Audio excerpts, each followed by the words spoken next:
Hello छात्रों, दीक्षांत edutech में आपका स्वागत है। आज वर्ग 6 विषय हिंदी में पाठ साइकिल की सवारी, जिसके लेखक हैं सुदर्शन जी। इनकी यह कहानी हास्य व्यंग से परिपूर्ण और रोचक है। इस कहानी के 2 पार्ट हम लोग पढ़ चुके हैं, यह तीसरा पार्ट है। आशा करते हैं छात्रों आप दोनों पार्ट को भली भांति पढ़े हैं, समझे हैं तथा यथोचित तरीके से उससे पूछे जाने वाले प्रश्नों का उत्तर देने में सक्षम भी हैं। छात्रों, 2 पार्ट जो इसके पहले निकले हैं उसका एक छोटा सा रिकैप मैं आप लोगों को देने का प्रयास कर रहा हूं। ध्यान से सुनेंगे।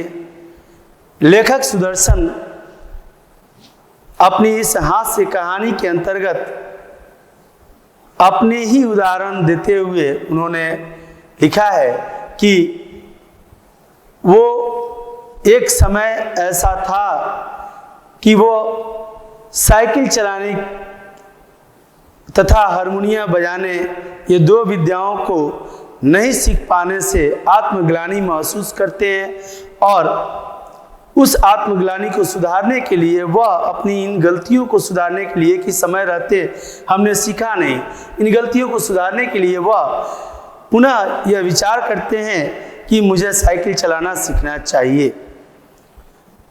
और यह बात तब उनके दिमाग पर, मनोमस्तिष्क पर परवान चढ़ती है जब वह अपने ही पुत्र को साइकिल चलाते हुए देखते हैं।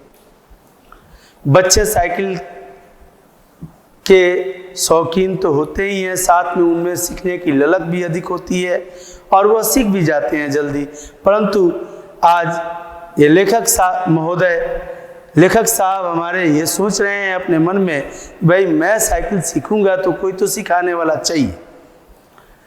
अब साइकिल सीखने की जब यह मन बना लेते हैं तब इसकी शुरुआत सबसे पहले अपने फटे पुराने कपड़ों से करते हैं।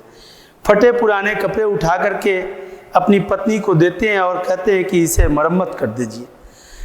पत्नी के पूछने पर उन्होंने अपनी मंशा बताई कि मुझे साइकिल चलाना सीखना है। यूं तो वो नहीं चाहते थे कि उनके घर परिवार के किसी सदस्य को यह पता चले कि वो साइकिल चलाना सीखना चाहते हैं, बल्कि ये तो वो चाहते थे कि साइकिल जब सीख लें तब इस सबको आश्चर्यचकित कर दे।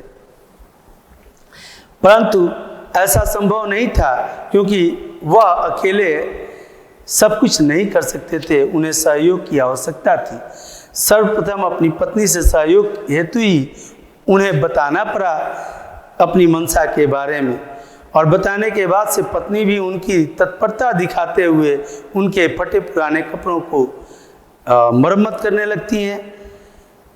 अब ये बाजार जाकर के 2 जंबक के डब्बे भी खरीद लाते हैं तथा एक मैदान का भी चयन कर लेते हैं, लॉरेंस बाग का, जिसमें वह साइकिल सीखना चाहते हैं, क्योंकि लॉरेंस बाग के मैदान में मिट्टी नम है, नमी युक्त है। अतः उनका मानना यह है कि साइकिल सीखने के क्रम में जब मैं गिरूंगा तो चोट कम आएगी, अगर चोट लगती भी है तो जंबक अर्थात मलहम मार्केट से 2 डब्बे खरीद लाए थे कि जैसे ही चोट लगेगा देर नहीं करूंगा, तुरंत लगाऊंगा, ठीक करना है, क्योंकि मुझे तो साइकिल सीखनी है।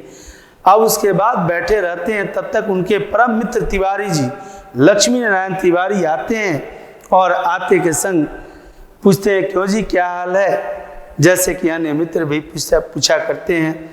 हाल चाल पूछने के बाद से बोलते हैं कि हाँ ठीक ही है, चलो। बोले कि तिवारी जी बोलते हैं कि चलो एक शतरंज की बाजी हो जाए, जो अक्सर ही उन दोनों के बीच होती रहती है। परंतु लेखक आज कहते हैं निराशाजनक रूप से कि नहीं, जी नहीं चाहता। इस बात पर जी नहीं चाहे तो क्या करें। तिवारी जी के जिद करने पर जब लेखक नहीं मानते हैं तो तिवारी जी और नहीं मानते हैं और साथ में जी नहीं चाहता तो क्या करें। कहते कहते उनकी गला भर जाती है। इस बात पर तिवारी जी के दिल पिसट जाता है और वह पसीजने के बाद बैठ जाते हैं अपने मित्र के बगल में और उनसे पूछते हैं क्या दिक्कत है, बताओ तो सही। तब वह बोलते हैं कि कोई है तुम्हारे नज़र में ऐसा जो मुझे साइकिल चलाना सिखा दे। उनके भी मना करने के बावजूद, अपनी पत्नी के भी मना करने के बावजूद यह अपने मनसा पर अटल रहते हैं कि नहीं, मुझे तो साइकिल सीखनी ही सीखनी है। जब तिवारी जी भी देखते हैं कि ये अपना मन बदलने को तैयार नहीं है, शतरंज नहीं खेलेंगे साहब, साइकिल सीखेंगे, तो वह अभी उठकर चले जाते हैं और उस्ताद की खोज में। उस्ताद मिलते हैं, आते हैं, लेकिन उस्ताद का भी एक कंडीशन होता है, एक शर्त होता है कि उन्हें जो दक्षिणा चाहिए वह एडवांस में चाहिए। 25 रुपये वह लेते हैं, मान नहीं रहे हैं उस्ताद महोदय, परंतु तिवारी जी के कहने पर वह 20 रुपये पर मान गए हैं। अब ये जो 20 रुपये हैं उनके, वह सुदर्शन जी से एडवांस में वो लेना चाहते हैं। इस एडवांस में देने के लिए अपने लेखक महोदय कहते हैं उनसे कि अरे भाई, दुनिया लाख बुरी है तो क्या है, भले लोग हैं, ऐसा नहीं है कि मैं नहीं दूंगा, एक बार साइकिल सिखा के देखिए, आपकी कितनी सेवा करता हूं मैं। इस बात पर भी कई जगह से धोखा खाने के बाद गुरुजी मानते नहीं, कहते नहीं भाई सब बात ठीक है, एडवांस। और 20 रुपये एडवांस लेते हैं। 10 दिन में सिखाने की बात होती है, 2 रुपये प्रत्येक दिन का जोड़ करके लेखक यह गुना भाग भी कर लेते हैं कि भाई मैं सीखने के बाद इन पैसों को यूं ही व्यर्थ नहीं जाने दूंगा, बल्कि एक साइकिल ट्रेनिंग स्कूल खोलूंगा और स्कूल के टीचर बनने के बाद प्रोफेसर बनूंगा, फिर प्रिंसिपल बनूंगा। कई तरह की बातों को अपनी युक्तियों में शामिल करते हुए यह सोच लेते हैं और साइकिल चलाने की मनसा लिए हुए एडवांस दे देते हैं अपने उस्ताद को और अगले ही दिन आने की बात कहते हैं। अगले दिन उस्ताद आते हैं। सुबह सुबह मिस्त्री अपने बगल के मिस्त्री के पास नौकर को भेज कर वह साइकिल भी मंगवा लेते हैं तथा फटे पुराने कपड़े जो मरम्मत करवा लिए हैं उसे पहन करके जंबक का डब्बा हाथ में लेकर उस्ताद के साथ चल देते हैं। कुछ दूर जाने के बाद जब बाजार से गुजरते हैं ये लोग, तो बाजार के लगभग लोग हमारे लेखक महोदय को ही देखते हैं और हंसते रहते हैं। जब वह स्वयं को देखे कि आखिर ऐसी कौन सी बात है, भाई स्मार्ट तो हूं मैं, लेकिन मेरे स्मार्टनेस को देख के लोग हंसते क्यों हैं। तब उन्हें यह पता चलता है कि उन्होंने अपना शॉर्ट पैंट अर्थात पतलून और कमीज जो पहनी है वह उल्टी पहन ली है, जिसे देखकर लोग हंस रहे हैं। और इस बात पर वह शर्मिंदगी महसूस करते हुए अपने उस्ताद से क्षमा मांगते हैं और घर चले जाते हैं। अर्थात पहला दिन उनका यूं ही मुफ्त में चला गया, 2 रुपये का नुकसान कर बैठते हैं लेखक। फिर अगले दिन वह उस्ताद को बुलाते हैं। आइए देखते हैं अगले दिन से ये कहानी क्या कहती है। दूसरे दिन फिर निकले। रास्ते में उस्ताद साहब बोले, मैं 1 गिलास लस्सी पी लूं, आप जरा साइकिल थामिए। उस्ताद साहब लस्सी पीने लगे तो हमने साइकिल के पुर्जों की ऊपर नीचे से परीक्षा शुरू कर दी। लेखक महोदय कहते हैं फिर जी में आया तो उसका हैंडल पकड़कर चलने लगे, मगर 2 ही कदम चले होंगे, ऐसा मालूम हुआ जैसे साइकिल हमारे सर पर चढ़ी आ रही है। हमारे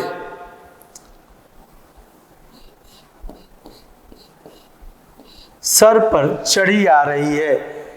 हैंडल पकड़ के लेखक साइकिल को लेके आगे बढ़ना चाहते हैं, परंतु उन्हें ऐसा महसूस हो रहा है कि अरे ये तो मेरे छाती पर चला आ रहा है, सर पे चला आ रहा है साइकिल, कैसे क्या करें। इस समय हमारे सामने यह गंभीर प्रश्न था कि क्या करना चाहिए। युद्ध भूमि, युद्ध क्षेत्र में डटे रहें या हट जाएं, अर्थात साइकिल को लेके अगर 2-4 कदम चले तो ये हमारे ऊपर ही चढ़ने को तैयार है।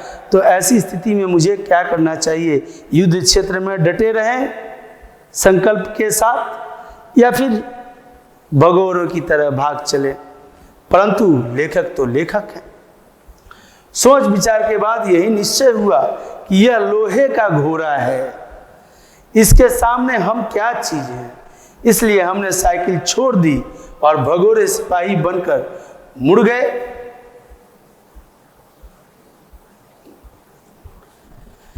पर दूसरे ही क्षण साइकिल अपने पूरे जोर से हमारे पांव पर गिर गई।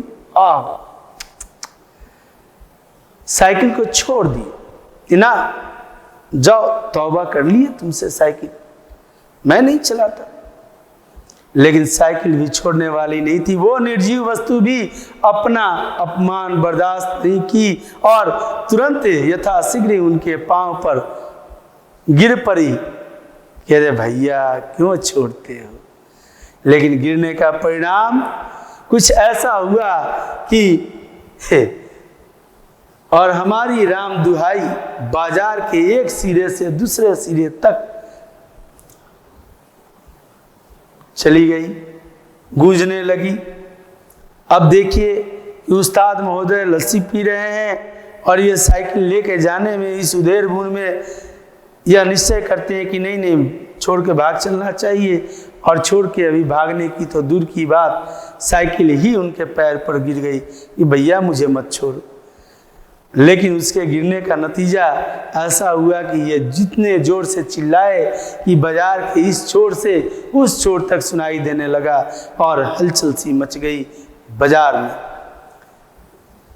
उस्ताद लस्सी छोड़कर दौड़ाए और दयावान लोग भी जमा हो गए।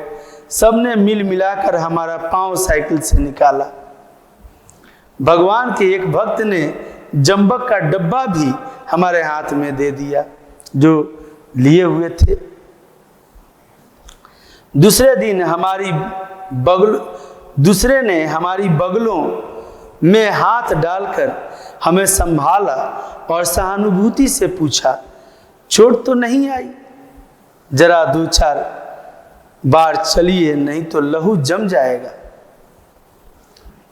देखिए छात्रों, गिरने के बाद, पढ़ने के बाद कई बातें ऐसी होती है। बाजार में अगर कोई गिर जाता है तो कितने भगवान के बंदे हैं ऐसे जो सहायता के लिए दौड़ जाते हैं, मगर सिखाने की जब बात आती है तो एडवांस मांग लेते हैं उनके उस्ताद जी।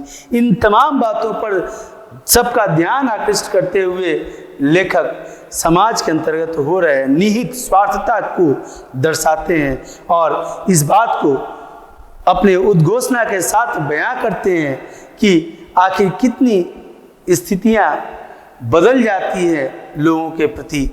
जब कोई चोट खाता है तब हम पूछते हैं कि चोट तो नहीं आई, भला नहीं आई होती चोट तो लेखक महोदय क्या आवाज इतना जोर से कैसे गूंजता जो बाजार के एक छोरे से दूसरे छोर तक पहुंच जाते।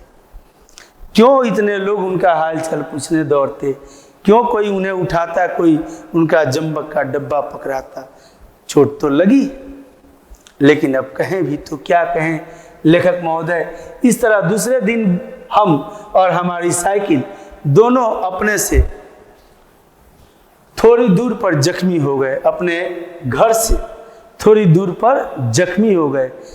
पहले दिन तो उल्टे कपड़े पहन लेने की वजह से शर्मिंदगी महसूस हुई और लेखक क्षमा मांगते हुए अपने गुरुजी से घर चले आए। दूसरे दिन साइकिल और साइकिल चालक, यूं तो चालक नहीं कह सकते क्योंकि उन्हें अभी चलाना आता नहीं था, लेकिन बनने की मंशा लेकर के ही उन्होंने साइकिल पकड़ा था। जिस साइकिल को उन्होंने छोड़ना जैसे ही उचित समझा, साइकिल ने उन्हें पकड़ लिया और साइकिल के पकड़ते ही उनकी राम दुहाई बाजार के एक छोर से दूसरी छोर तक पहुंच गई। अब हम लगड़ाते हुए घर लौटे आए और साइकिल ठीक होने के लिए मिस्त्री के दुकान पर भेज दी और इस तरह से लेखक महोदय का दूसरा दिन भी मुफ्त में जाया हो गया। मगर हमारे वीर हृदय का साहस और धीरज देखिए। भाई वीर तो हैं, लेखक हैं, क्योंकि लेखकों के बारे में तो ये कहा जाता है कि वह बंद कमरे में बैठ करके ऐसी रचनात्मक गतिविधियों को अंजाम देते हैं जो समाज में लोग चल फिर कर दर्शाते हैं। मगर हमारे वीर हृदय का साहस और धीरज देखिए। हम मैदान में डटे रहे, कई बार गिरे, कई बार शहीद हुए, घुटने तुरवाए, कपड़े फड़वाए, पर क्या मजाल जो जी छूट जाए। 8-9 दिन में साइकिल चलाना सीख गए, लेकिन उस पर चढ़ना नहीं आता था। कई बार गिरे लेखक महोदय हमारे, छोटे खाई, कपड़े फटे, वो सारे स्थितियां उत्पन्न हुई उनके सामने जो साइकिल चलाने के अंतर्गत हो सकती थी, बल्कि उससे तनिक अधिक ही हुई, क्योंकि बार बार उनका दिल पार्टी बदल रहा था। अर्थात कभी हाँ चलाना सीख लेंगे, कभी ना छोड़ देते हैं। और इस बीच असमंजस वाली स्थिति, छात्रों, ये असमंजस की स्थिति ऐसी होती है कि हमेशा हमारे जीवन में आप चाहे जिस कार्य से जुड़े हुए हों, जब भी हम निष्कर्ष पर जाना चाहते हैं तो हमारे सामने 2 राहें उत्पन्न होती हैं। निसंदेह ये 2 राहें जो होती हैं, इनमें से किसी एक राह को चुनना हमारी ज़रूरत होती है, हमारी मजबूरी भी होती है। जब हम किसी एक राह को चुन लेते हैं तो वह राह हो सकता है हमारे लिए दुखदाई हो सकता है हमारे लिए सुखदाई हो या दुखदाई हो, वह एक पल में किया गया निर्णय का नतीजा ही होता है। उस पल में किए जाने वाले फैसला को अपनी बुद्धिमत्ता क्षमता से ही हम सोचते हैं, अतः उसके लिए किसी अन्य को गलत करार नहीं दे सकते, किसी अन्य को गलत नहीं कह सकते, क्योंकि डिसीजन तो हमारा अपना ही होता है। आज लेखक भी ये डिसीजन लिए हैं और लेने के बाद 8 से 9 दिन में वो साइकिल सीख चुके हैं, लेकिन उन्हें अभी तक चढ़ना नहीं आता है। कोई परोपकारी पुरुष सहारा देकर चढ़ा देता। परोपकारी, पर उपकार करने वाले, पर मतलब दूसरे पर उपकार करने वाले, अर्थात लेखक पर किसी के द्वारा उपकार किया जाता था और तब उनको पकड़ के साइकिल पर चढ़वा दिया जाता था, तब वह पैडल मार के साइकिल चला लेते थे। इतनी सीख लिए थे, वो कम नहीं सीखे।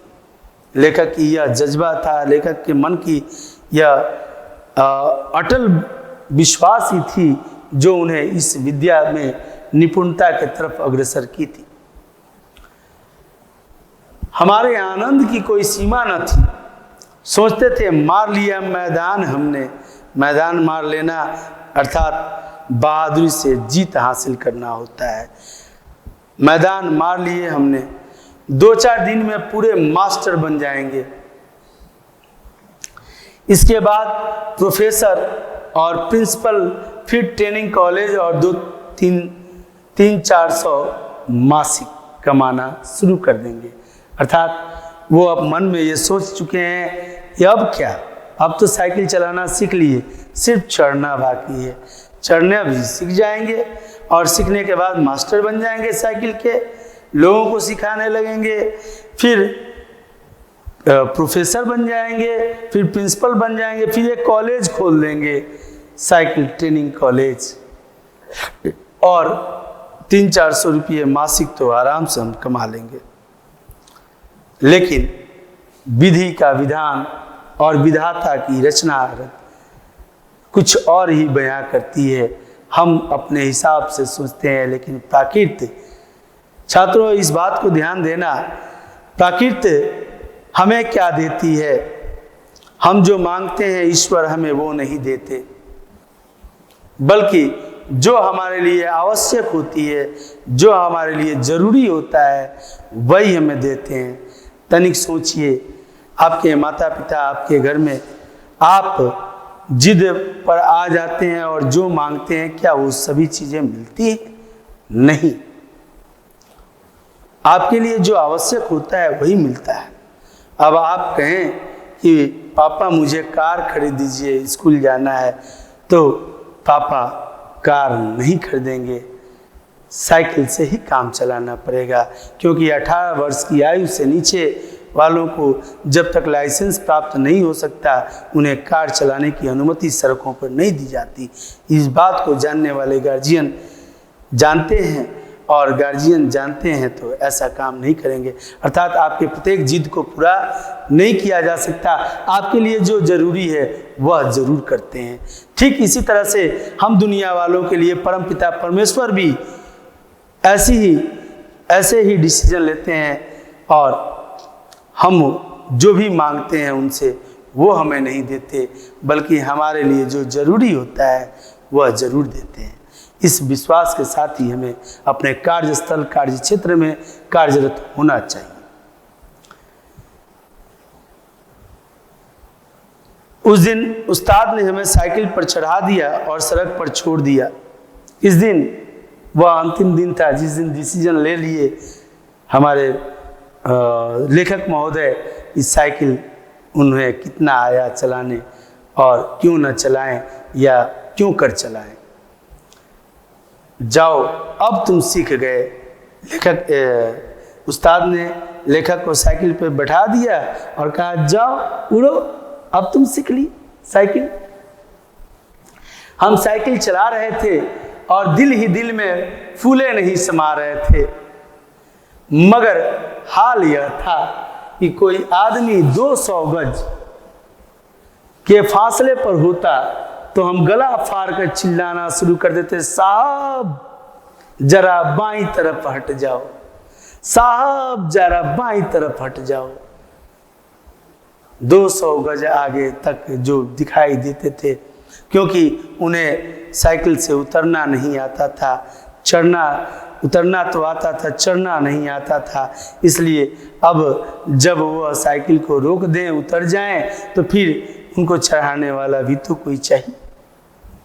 दूर फासले पर कोई गाड़ी दिखाई देती तो हमारे प्राण सूख जाते। सहसा सामने से तिवारी जी आते दिखाई दिए। तिवारी जी कौन? लक्ष्मी नारायण तिवारी, जो इनके परम मित्र थे। हमने उन्हें भी दूर से अल्टीमेटम दे दिया। अल्टीमेटम अर्थात उन्हें भी दूर से आगाह कर दिया, सचेत कर दिया। तिवारी जी ने अपनी छोटी छोटी आंखों से हमारी तरफ देखा और मुस्कुरा कर कहा, जरा एक बात तो सुनते जाओ।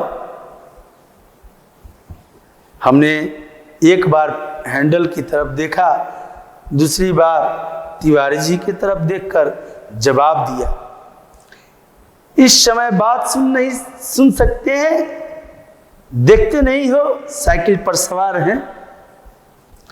तिवारी जी बोले, तो क्या हुआ जो साइकिल चलाते हैं वे किसी की बात नहीं सुनते हैं? बड़ी जरूरी बात है, जरा उतर आओ। तिवारी जी पुनः आग्रह करते हैं, परंतु हमारे लेखक की मंशा तो कुछ और है। उन्होंने कहा कि हमने लड़खड़ाती हुई साइकिल को संभालते हुए जवाब दिया, उतर आएंगे तो फिर चढ़ाएगा कौन? जिद पर अड़ जाते हो बार बार, मैं नहीं सुनूंगा तुम्हारा बात, जाओ। अभी चलाना सीखा है, चढ़ना नहीं सीखा। तिवारी जी चिल्लाते ही रह गए, हम आगे निकल गए। इतने में सामने से एक तांगा आता दिखाई दिया। तांगा टमटम को कहा जाता है, जो घोड़े के साथ टक टक टक टक टक टक टक टक टक टक टमटम तांगा आता दिखाई दिया। हमने उसे दूर से ही डांट दिया, बाईं तरफ भाई, बाईं तरफ, बाईं तरफ। अभी नए चलाने वाले हैं, अभी नए चलाने वाले हैं। तांगा बाईं तरफ हो गया, तांगा वाले को डांटते ही बेचारा वो अपना बाईं तरफ सटक गया। हम अपने रास्ते चले जा रहे थे, एकाएक पता नहीं घोड़ा भड़क उठा या तांगे वाले को शरारत सूझी। अब देखिए आगे क्या होता है। जो भी हो, तांगा हमारे सामने आ गया, हमारे हाथ पांव फूल गए। उस समय हमें ख्याल ही न आया कि हैंडल घुमाया भी जा सकता है। फिर क्या था, हम और हमारी साइकिल दोनों ही टांगे के नीचे आ गए और हम बेहोश हो गए। बेचारे जिस होश गंवा दिए, टांगे के नीचे चले गए साइकिल के साथ। जब हम होश में आए तब अपने घर में थे और हमारी देह पर कितनी पट्टियां बंधी थी। हमें होश में देखकर श्रीमती जी ने कहा, क्यों, अब क्या हाल है? मैं न कहती थी साइकिल चलाना न सीखो?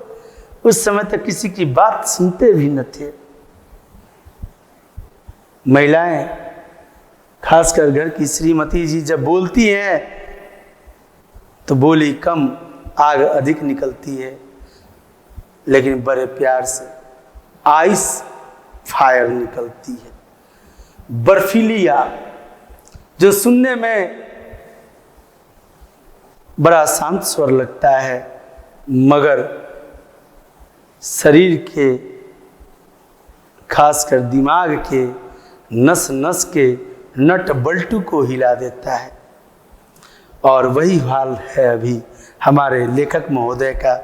अभी भी लेखक महोदय बाज नहीं आ रहे हैं। लेखक महोदय ने कहा है कि हमने सोचा लाओ सारा इल्जाम तिवारी जी पर लगा दें और आप साफ बच जाएं। मैंने अपनी पत्नी के सामने तिवारी जी पर इल्जाम लगाने की बात सोच ली कि अरे वो तो तिवारी जी के वजह से मैं गिर गया, अन्यथा गिरता थोड़ी ना। मैं तो साइकिल चलाने में मास्टर हो ही गया हूँ, अभी प्रोफेसर और प्रिंसिपल बनना बाकी था। बोले यह तिवारी जी की शरारत है। श्रीमती जी ने मुस्कुराकर जवाब दिया, सुनिएगा ध्यान से छात्रों, क्योंकि इस पंक्ति में एक बड़ा सा भेद खुलने वाला है। श्रीमती जी ने मुस्कुराकर जवाब दिया, यह तो तुम उसको चकमा दो जो कुछ जानता न हो। उस तांगे पर मैं ही अपने बच्चों को लेकर घूमने निकली थी